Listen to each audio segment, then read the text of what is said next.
சுவாசம் ஆகும். ஓம் சாந்தி. 19/2/2025 காலை முரளி. ஓம் சாந்தி. பாப்தாதா மதுவனம். சாராம்சம். இனிய குழந்தைகளே, இதுவரை நீங்கள் கற்ற அனைத்தையும் மறந்து விடுங்கள். மரணித்து வாழுதல் என்றால் அனைத்தையும் மறப்பதாகும். கடந்தவை எதனையும் நினைவு செய்யாதீர்கள். கேள்வி: முற்றாக மரணித்து வாழாதவர்களின் அடையாளங்கள் எவை?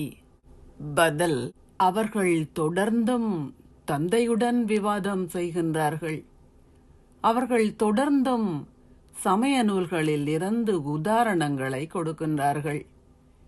முற்றாக மரணித்து வாழ்பவர்கள் கூறுகின்றார்கள், பாபா கூறுபவை மாத்திரமே உண்மையானவை.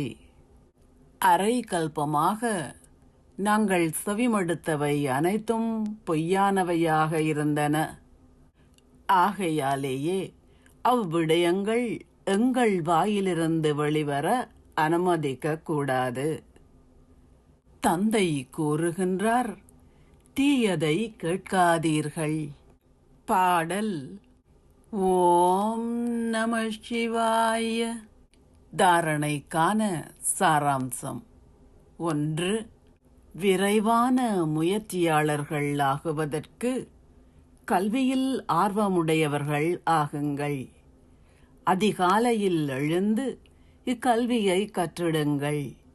ஒரு காட்சியை பெறுவதற்கான விருப்பத்தை கொண்டிராதீர்கள். இதில் நேரம் வீணாக்கப்படுகின்றது. 2. அமைதி தாமத்தையும் சந்தோஷ தாமத்தையும் நினைவு செய்யுங்கள். இத்துன்ப உலகை மறந்திடுங்கள். எவருடனும் விவாதம் செய்யாதீர்கள். முக்தி தாமத்திற்கும் ஜீவன் முக்தி தாமத்திற்குமான வழியை அன்புடன் காட்டுங்கள்.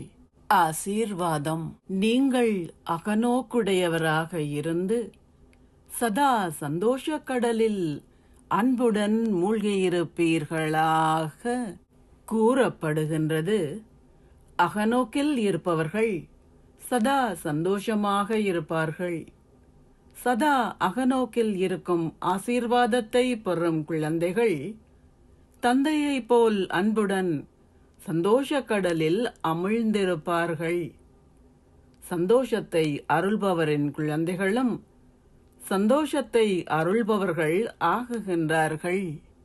அவர்கள் ஆத்மாக்கள் எல்லோருக்கும் சந்தோஷ பொக்கிஷத்தை பகிர்ந்து அளிக்கின்றார்கள். எனவே இப்போது அகநோக்குடையவராகவும் முழுமையான விக்கிரகங்களாகவும் ஆகுங்கள். மக்கள் என்ன உணர்வுகளுடன் உங்களிடம் வந்தாலும் அவர்கள் செல்லும்போது அவர்களின் ஆசைகள் நிறைவேறியிருக்க வேண்டும். தந்தையின் பொக்கிஷங்களில் எந்தவித குறைவும் இல்லை என்பதை போல் நீங்களும் தந்தையைப் போல் நிரம்பி வழிய வேண்டும். ஸ்லோகம். உங்களின் ஆன்மீக பெருமையை பேணுங்கள். உங்களுக்கு ஒருபோதும் அவமதிக்கப்பட்ட உணர்வு எதுவும் இருக்காது. அவ்யக்த சமிக்ஞை. ஏகாந்தத்தின் மீது அன்பு வைத்து ஒற்றுமையையும் ஒருமுகப்படுத்தலையும் கிரகியுங்கள். எப்போதும் உங்களை நிலத்தின் கீழ் வைத்திருக்க முயற்சி செய்யுங்கள். அதாவது அகநோக்கில் இருக்க முயற்சி செய்யுங்கள். சகல செயல்களையும் நிலத்தின் கீழ் இருந்து செய்ய முடியும். அதாவது நீங்கள் அகநோக்கில் இருந்த வண்ணம் எல்லாவற்றையும் செய்ய முடியும்.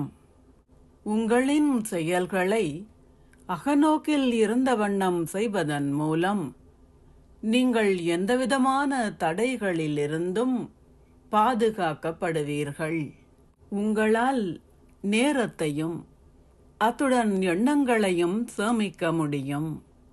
ஏகாந்தத்தில் இருங்கள். அத்துடன் கூடவே களிப்பூட்டும் சுபாவத்தையும் கொண்டிருங்கள். ஓம் சாந்தி. நன்றிகள் பாபா.